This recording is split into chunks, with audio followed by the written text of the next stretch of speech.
Welcome back to my channel simply Sangeeta. শুরু করছে নতুন দিনের নতুন আরও একটি ব্লগ। আজকে হচ্ছে সোমবার আর আজকে এখন বাজে হচ্ছে 4:10। তো আমরা এখন বেরোবো সবাই মিলে ইস্কনের রথ দেখতে পার্ক স্ট্রিটে। হ্যাঁ, পার্ক স্ট্রিটে। কারণ হচ্ছে রথ হয়েছে শুক্রবারে আর শনি রবিবার আমার হয়ে ওঠেনি, তো তাই সোমবারে ঠিক করলাম, এবং সোমবার হলে একটু ভিড়ও কম হয়, তো তাই ঠিক করলাম আজকে সবাই মিলে যাব। আর শুধু আমাদের হলেই তো হবে না, মাসিয়ারও পড়ানো থাকে, সেরকম বুঝেই আর কি এই আজকের প্ল্যান। তো চলো তার আগে দেখাই বাইরের কি ওয়েদার, কারণ এখন 4টে বাজে, লাইট জ্বালিয়ে আমাকে কথা বলতে হচ্ছে কারণ পুরো অন্ধকার হয়ে গেছে, বৃষ্টি পড়ছে, ওয়েদার খুবই মানে বৃষ্টি আর কি, মানে খারাপ। আর তো কীভাবে যখন আমরা গাড়িতে উঠবো আমরা জানি না, আর ওখানে নেবে যে কী হাল হবে বুঝতে পারছি না। দেখি একবার বাইরেটার কি অবস্থা। যে এক পশলা বৃষ্টি হয়ে গেছে অলরেডি, আর মাসিয়ার গাড়ি এসে দাঁড়িয়ে আছে আমাদের বাড়ির কাছেই। মাঠে এরা ফুটবল খেলছে, এই বৃষ্টির সময় খেলতে ওদের খুবই ভালো হয়, আমি দেখেছি। তো মাঠে খেলা হচ্ছে, আর এই হচ্ছে আমাদের কি বলবো গাড়ি দাঁড়িয়ে আছে, আমরা এখনো নামিনি, বৃষ্টি পড়ছে, একটু থেমেছে। যাও চলো এই ফাঁকে নেমে যাব। মেয়ে রেডি হয়ে গেছে, আমিও রেডি হয়ে গেছি, চলো যাওয়া যাক। আর আমার পুরো ব্লগের সঙ্গে থেকো, সাথে থেকো, তোমাদেরও খুব ভালো লাগবে। আমরা ইস্কনের রথ দেখতে যাচ্ছি, তো তোমরাও আমাদের সাথে এনজয় করবে। তো চলো।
তো এই তো চলে এসেছি, এবারে আমরা গাড়ি থেকে নেমে আমরা মেলার দিকে ঢুকছি। আর ওই যে সামনে দেখতে পাচ্ছ, এটা হচ্ছে এই মেলার গেট, মানে ইস্কন রথের যে মেলা হয় সেই গেট এটা।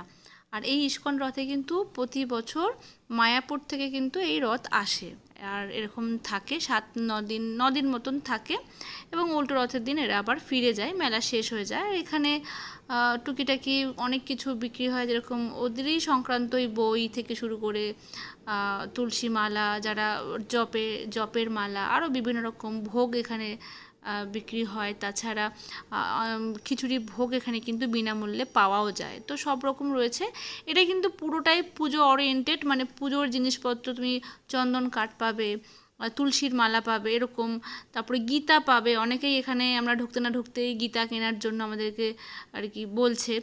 এছাড়াও ঠাকুরের বই, ঠাকুরের মূর্তি, রাধাকৃষ্ণর ফটো, এই সমস্ত কিছু তো এখানে সেল হচ্ছেই। আর তাছাড়া এখানে কিন্তু খুব সুন্দর করে একটা জায়গাতে রেগুলার কিন্তু কীর্তন হয়, এবং সেই কীর্তন কিন্তু ইন্ডিয়া এবং ফরেনাররা সবাই মিলে কীর্তন করেন, নৃত্য করেন, এবং সুন্দর করে সারাক্ষণ একটা ভেতরে ঢুকলেই একটা হরিনাম কীর্তনের গান তোমরা শুনতে পাবে। আর ওই যে দূরে দেখছো, এই যে রথ রাখা রয়েছে, এই রথে করেই জগন্নাথ, সুভদ্রা, বলরাম এসেছেন আমাদের এই মানে আমাদের কলকাতায়, একদম মায়াপুর থেকে। এবং এখন দীর্ঘদিন আর কি যে কদিন থাকবে পুজো হবে। আর এবছরের পুজো কিন্তু ৭৪তম পুজো হচ্ছে, মানে পুজো হচ্ছে না, মেলা হচ্ছে এখানে আর কি আমাদের এই কলকাতার একদম কলকাতার বুকের উপরে, এই পার্ক স্ট্রিটের উপরে আমাদের এই মেলা।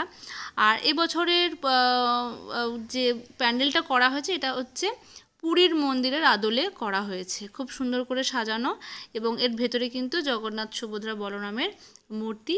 এই যে কদিন থাকবে, মানে 9 দিন যে থাকবে, এই 9 দিন কিন্তু নিত্যদিন পুজো হবে এবং প্রসাদও তোমরা পাবে।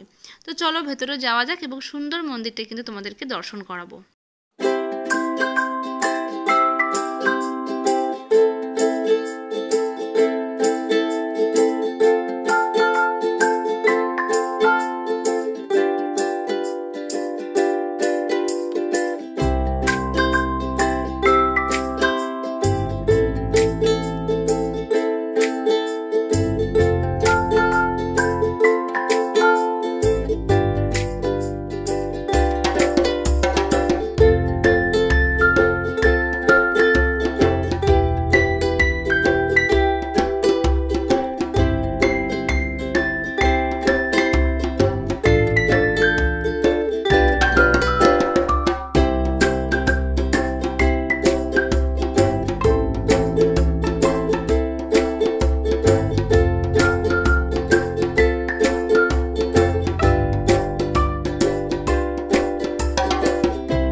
এইটাতে চলো, এটাতে চলো।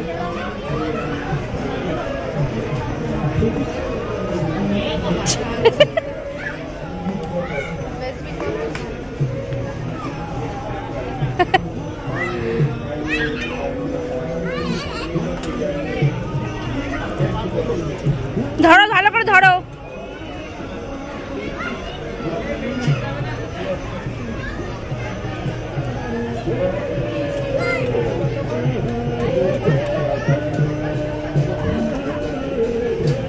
টাটা, এই টাটা। ঠিক আছে, বাবার মতো অফিস করতে। টাটা।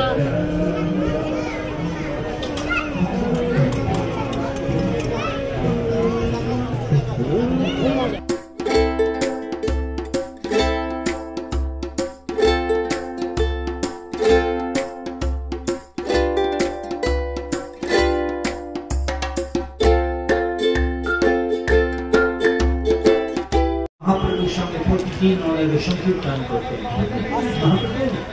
এবং ওনারা নৃত্য পার্শ্ব ওনারা অবতরণ করেছেন গৌরসুন্দর সঙ্গে এই সংকীর্তন। এই বছরে আমি প্রথম দেখলাম এই বাচ্চাদের জন্য যে খেলার কিছু ব্যবস্থা রেখেছে, একটুখানি গাড়ি বা কিছু জাম্পিং, যে খেলার যে মেলার মধ্যে যেরকম থাকে, এগুলো কিন্তু আগে আমি কখনো দেখিনি। আর পুরোটাই কিন্তু ফ্রি অফ কস্ট, মানে ফ্রিতে এই বাচ্চাটা খেলতে পারবে, কোনো রকম কিন্তু ভাড়া লাগছে না।